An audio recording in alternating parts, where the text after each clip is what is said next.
Notre première invitée, à la ville, elle s'appelle Marie-Pierre Pruvot. À la scène, elle s'appelle Bambi. Elle est une référence dans les luttes LGBTQIA+. Je n'ai rien oublié. Bonsoir Marie-Pierre Pruvot. Bonsoir Bambi. Bonsoir, Jean-Noël Mirande. Je dois vous dire que je suis très ému de vous recevoir parce que vous êtes une femme que j'admire beaucoup et pour laquelle j'ai beaucoup d'affection. Alors vous publiez un livre de souvenirs qui s'appelle Bambi, une vie ordinaire, qui paraît aux éditions de Noël. Mais comment peut-on dire une vie ordinaire quand on a eu la vie extraordinaire qui est la vôtre, passer des plumes à la plume de l'enseignante et être aujourd'hui cette femme que vous êtes, qui est un symbole pour beaucoup de luttes? Vous savez, j'ai vécu ce que j'ai pu vivre. Donc j'ai commencé sur scène sans savoir que ça me plairait, mais j'ai commencé sur scène à cause du milieu libérateur dans lequel je me plongeais, qui m'était nécessaire pour m'épanouir. Et ça m'a tellement plu, j'y suis restée 20 ans. Alors, au bout de 20 ans, je savais depuis longtemps d'abord qu'il fallait un jour le quitter. Puis j'ai repris mes études et puis j'ai fait ce pourquoi peut-être j'étais tout aussi faite que de monter sur les planches, ce que je ne soupçonnais pas d'ailleurs. Mais enseigner, je crois que j'avais toujours su que je pouvais le faire. Alors nous reparlerons de tout cela, cher Bambi. Pendant que vous parliez, nous avons vu quelques photos du passé. Nous allons remonter les coulisses de votre mémoire parce que c'est vrai que votre vie est longue, votre vie est belle, votre vie est contrastée. Vous êtes un parcours, moi je dis exceptionnel, même si vous avez une vie ordinaire, vous êtes une femme exceptionnelle. Il y a quelques années, un documentaire sur vous qui s'appelait Bambi, signé Sébastien Lifshitz. Il y a beaucoup de documents qui vous appartiennent d'ailleurs, de documents filmés sur cette vie merveilleuse dans les cabarets parisiens, Madame Arthur ou le Carrousel. On regarde un extrait de ce documentaire pour faire mieux connaissance avec ceux qui ne vous connaîtraient pas, mais ils sont peu nombreux parce que vous êtes une star, cher Bambi. Non. C'est parti, on vous regarde. Je voulais pas dire mon prénom. Ce prénom, Jean-Pierre, c'est quelque chose que je détestais. J'avais la haine de ce prénom. Je voulais pas être ce prénom. Je n'acceptais pas l'idée que je sois un garçon. Ce que je suis, c'est une femme. Il a fallu que ma mère supporte le regard des autres, de la famille. Ce qu'on lui a dit, elle n'a jamais voulu m'en parler. Mais alors après, c'est la vie qui a commencé. Je me consacre à la scène. J'ai beaucoup à découvrir, je me découvre moi-même. Je chante et c'est déjà énorme que je sois arrivée à chanter.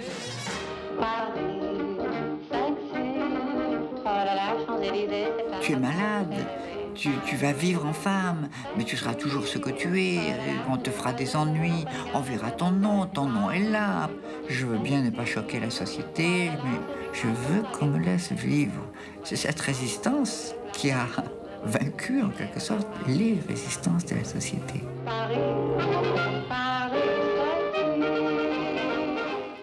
C'est vraiment la liberté que vous incarnez, cher Bambi. Alors ce documentaire, je le conseille en complément de ce livre Bambi, une vie ordinaire, qui paraît aux éditions de Noël. Ce dernier plan, on vous voit regarder à l'horizon. C'est vrai que vos attaches, votre enfance, vous l'avez passée en Algérie.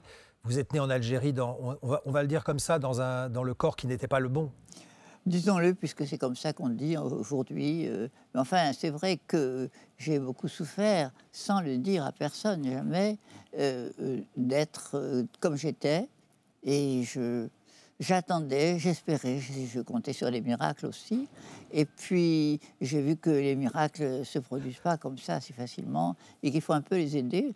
Alors, j'ai fait ce qu'il fallait. J'ai rencontré la voie qui me libérait, je l'ai emprunté immédiatement dès que j'ai pu, c'est-à-dire à 18 ans. Alors les miracles, c'est aussi la volonté. Il suffit de décider, mon destin, je veux qu'il soit celui-là, je me donne les moyens. C'est ça la philosophie de votre vie, de cette vie ordinaire, c'est d'avoir été fidèle à ce que vous étiez intérieurement, mais il y a une grande force chez vous. Peut-être, je ne sais pas. En tout cas, je crois surtout que c'est savoir saisir l'occasion qui se présente au bon moment. Et guetter, attendre des fois longtemps avant que ça se présente. Et un beau jour ou l'autre, ça se présente, on s'y engage. Et on s'y engage quelquefois longtemps.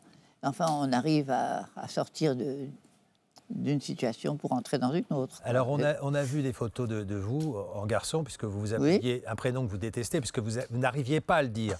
Jean-Pierre, vous êtes devenu Marie-Pierre. Mais on a vu des photos de Jean-Pierre. Comment, parce que vous êtes très, très lié à votre enfance et à votre jeunesse, vous ne la reniez pas du tout. Ah, pas du tout. Comment est-ce que vous voyez ces photos-là aujourd'hui? C'est un autre ou c'est vous? Je sais que c'est moi, je sais que c'est moi, mais je n'en souffre plus. Tandis que j'en ai souffert à cette époque, à l'époque où je la vivais, j'en souffrais, je la détestais, j'essayais de m'imaginer autrement, souvent devant les miroirs d'ailleurs, que j'accusais d'être menteur, et je les retouchais au fur et à mesure.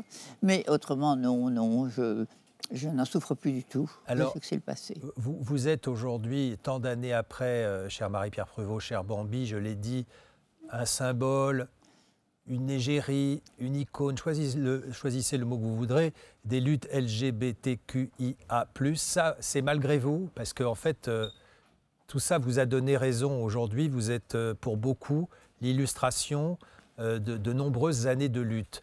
Et vous avez été très lié à un personnage très important, qui est Coccinelle, qui était un peu votre grande sœur. Ah oui, Coccinelle, c'était ma grande sœur, elle était un guide même à une certaine époque, oui. Vous étiez l'une et l'autre des personnages rejetés par la société. Et il y a quelques années, il y a eu l'inauguration à Paris de la promenade Coccinelle. Vous étiez là, on regarde un extrait de ce document, c'était en 2017. Coccinelle a montré le chemin, ouvert la voie dès les années 50. Artiste de cabaret chez Madame Arthur, c'est à 2 pas qu'une promenade porte désormais son nom. Curiosité ou attraction, Coccinelle mena aussi un combat, qu'il est long le chemin qui mène à la reconnaissance. L'hostilité de la police, le blocage de la justice, l'opposition sourde de la bien-pensance. On accourt pour la voir, mais on la rejette. Elle fait peur. On voudrait l'interdire. Alors Bambi, vous êtes arrivé à Paris au tout début des années 50, en 1953, direction Madame Arthur, qui existe toujours. C'est ça qui est formidable d'ailleurs, c'est que le lieu perdure et quelque chose de fort. Et qui représente ces luttes d'aujourd'hui. C'est vrai que vous êtes un peu traité en reine et en impératrice quand vous allez là-bas. Coccinelle, ça a été quelqu'un d'important à la fois pour vous et pour la société? Ah oui, Coccinelle, c'était quelqu'un de très important parce que d'abord, tout Paris a couru pour la voir. Et puis, avec moi, elle était très protectrice. Nous vivions ensemble. Elle m'a dit viens, j'ai besoin d'avoir une amie près de moi parce qu'elle avait un ami mais avec lequel elle ne voulait pas vivre. Et lui exigeait qu'elle ne soit pas seule. Alors, elle avait une camarade avec qui elle vivait. Donc, c'était moi qu'elle avait choisi. Et nous vivions ensemble. Et naturellement, elle m'a aidée, elle m'a logée, elle m'a nourrie gratuitement. Tout ça, et elle m'a donné des conseils aussi, oui. Alors, l'une et l'autre, on peut dire que vous êtes des pionnières. Si on avoir traversé la rive de garçons, être devenus des femmes, tout simplement. C'est plus un sujet aujourd'hui, mais à l'époque, ça l'était. On va voir quelques images du mariage de Coccinelle, parce qu'elle avait le sens aussi d'une certaine forme de provocation de la société extrêmement rigoriste de l'époque. Elle s'est mariée à la mairie, elle s'est mariée à l'église, on la voit, avec un beau mec d'ailleurs, hein, elle ne prenait pas les plus moches. Alors pendant qu'on voit les images là, qu'est-ce que ça représentait à l'époque de voir Coccinelle se marier? C'est-à-dire que c'était un aboutissement à nos yeux. Pas pour elle. Pour elle, ce n'était pas un aboutissement, c'était un pas de plus qu'elle faisait dans la starisation de sa vie. Voilà, parce que je me souviens d'une journaliste qui lui a demandé « Mais pourquoi vous êtes-vous mariée si vite après avoir obtenu votre nouvelle identité ?» Elle a répondu « Mais c'est pour être la première. » Elle n'a pas dit c'est par amour. Elle l'aimait beaucoup, son mari, mais elle n'a pas dit c'est par amour, non. Alors vous aussi, Bambi, Marie-Pierre, vous avez fait ce choix-là. L'opération, de changer de sexe. Ah oui, si on veut. Oui, c'était une décision qui était évidente pour vous. Pour moi, c'était une décision qui était évidente, mais naturellement, j'ai pris mon temps pour le faire. Parce que je voulais savoir quel en était le résultat. Je ne veux pas entrer dans les détails, mais simplement changer un changement pour un changement, j'avais peur qu'on s'en trouve moins bien, voyez-vous. Alors, ça me faisait beaucoup réfléchir. Cher Bambi, je vous présente Frédéric Sigris qui nous a rejoint et qui Bonjour, était aussi Frédéric. fasciné par le personnage de Bambi. Hein. Alors je dois avouer que quand Jean-Noël m'a dit qu'on allait recevoir Bambi pour un livre de mémoire dans Boulevard de la Seine, l'espace d'une seconde, j'ai fantasmé Jean-Noël en train d'interviewer le cerf du film de Walt Disney, À fond. lui parlant de son enfance, comment les chasseurs ont ruiné votre vie, Bambi, votre amitié homo-érotique avec Pampan le lapin, et la difficulté de se construire avec un père absent. Est-ce que Bambi va voter Marine Tondelier à la prochaine présidentielle? Tant de questions sans réponse. Et puis j'ai réalisé qu'on était loin du compte, car vous avez été, vous, Bambi, une figure incontournable des cabarets parisiens. Ce qui était bien entendu mon deuxième choix. Hein, car si vous baptisez votre fille Bambi, 2 carrières s'offrent à vous. Soit vous devenez intermittent du spectacle sous un costume trop chaud à Disneyland, soit on devient meneuse de revue dans un cabaret pour adultes. Et sur tous les articles que j'ai pu glaner sur vous, j'ai lu que vous étiez considérée comme une des premières femmes transgenres de France. Ce qui est au fond une information qui ne devrait pas en être une. Vous êtes une femme, point. Quelle importance qu'à un moment de votre vie, votre corps ait eu l'air différent. Parce que moi aujourd'hui je vois, quand les gens ils me regardent, ils disent « Oh bah, c'est un chauve ». Personne s'écrie « Oui, c'est un chauve ». Mais en vérité, c'est un métis aux cheveux frisés et crépus. Non, pour les gens, je suis chauve, point. Et j'avoue ne pas comprendre la haine dont sont victimes les personnes trans sur la surface du globe. Parce qu'ils représentent seulement 0,01% de la population mondiale. Et j'ai vérifié, la pénurie des œufs, c'est pas la faute des personnes trans. L'inflation, ça n'est pas la faute des personnes trans. Le réchauffement climatique, le Covid, la guerre en Ukraine, le conflit israélo-palestinien, rien de tout ça n'est la faute des personnes trans. Et pourtant, à écouter les éditorialistes qui n'ont que le mot woke, woke, woke, woke à la bouche, ça a l'air d'être un souci de société majeur. On vit dans une société où Donald Trump, qui a un reflux gastrique, ça peut te provoquer une crise financière mondiale. Mais le danger, ça serait Océane qui est devenu océan. Et le pire, c'est que le monde entier devrait comprendre la communauté trans, parce qu'on est tous amenés à vivre ce qu'ils ressentent à un moment ou à un autre de nos vies. Des gens qui se trouvent trop gros sont prêts à prendre de l'Ozempic pour perdre quelques kilos. On passe des heures à la salle de sport à prendre créatine et autres compléments alimentaires pour avoir le corps de nos rêves. On se fait limer ou blanchir les dents pour avoir le sourire idéal. On s'injecte du botox. On fait poser des prothèses mammaires ou des postérieures en silicone pour lutter contre le temps qui passe. On se fait poser des implants capillaires. On se teint les cheveux. On fait des UV ou on se blanchit la peau. On a en nous des pacemakers, des prothèses de hanches et des fois même des reins qui ne sont pas d'origine. Mais le problème des personnes trans, ça serait, c'est pas naturel. Oui, oui. En lisant votre livre, Madame Bambi, je vois quelqu'un qui a façonné son destin bien avant de façonner son corps. Vous êtes né en 1935 en Algérie, dans le mauvais corps. Aujourd'hui, en 2025, vous êtes une enseignante retraitée qui a reçu les palmes académiques de l'Éducation nationale après avoir été une égérie du monde de la nuit parisienne. C'est un parcours qui ne devrait non pas susciter de la peur, mais de l'admiration. Oh, Merci Frédéric tout à pour ce fait gentil. traité d'admiration. Oui. Ça correspond à ce que vous ressentez, Bambi. Euh, Les palmes académiques, c'est ce dont vous êtes le plus fier. Parce qu'elles m'ont été données sans qu'on sache que j'étais Bambi. Elles ont été données à Madame Pruvot qui enseignait. Voilà. À Garges-les-Gonesse. À en région Garges-les-Gonesse, dans une banlieue que j'ai adorée d'ailleurs. Je suis restée 25 ans. Et c'est pourquoi je suis... Les autres médailles, je les ai eues parce que j'étais Bambi. Bon, j'en suis très contente.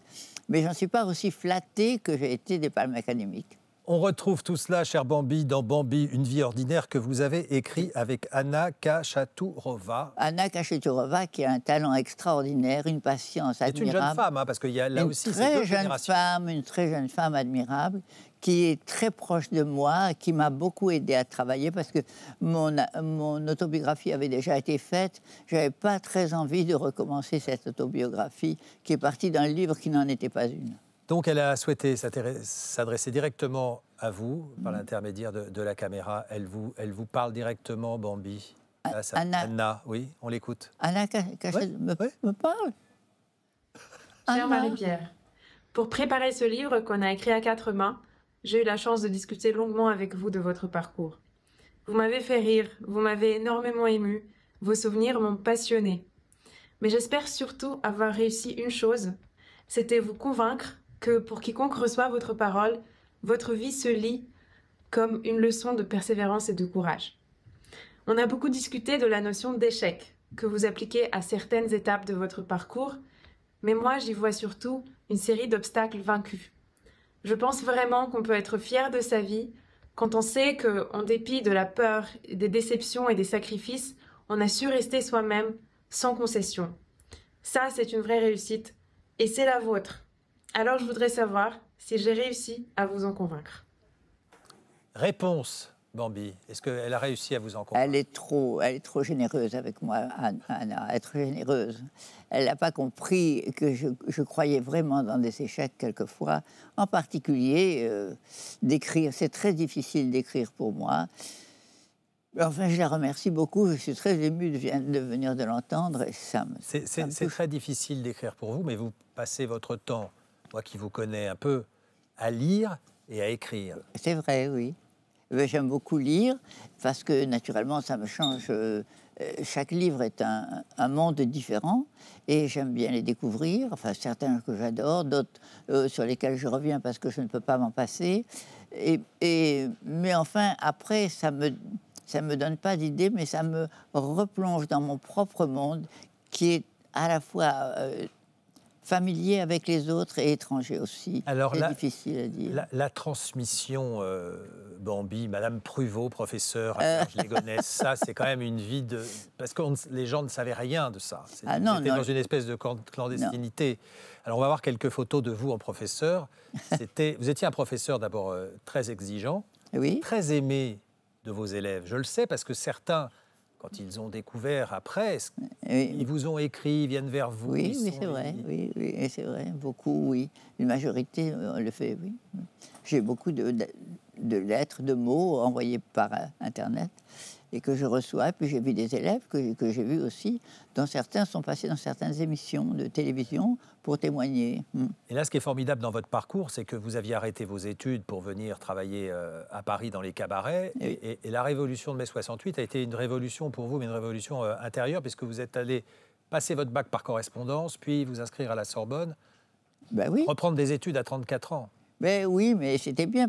Quand j'ai vu que la Sorbonne prenait une telle importance, que j'ignorais, je me suis dit, mais c'est peut-être aussi bien que le Carrousel, la Sorbonne. Et il va falloir y aller, donc il faut passer le bac, donc se remettre aux études. C'était difficile de se remettre aux études. C'était l'année la plus difficile, se remettre aux études, passer le bac. Après, on a repris l'habitude d'apprendre, de travailler, on sait lire à nouveau. Enfin, Proust avait beaucoup agi sur moi aussi.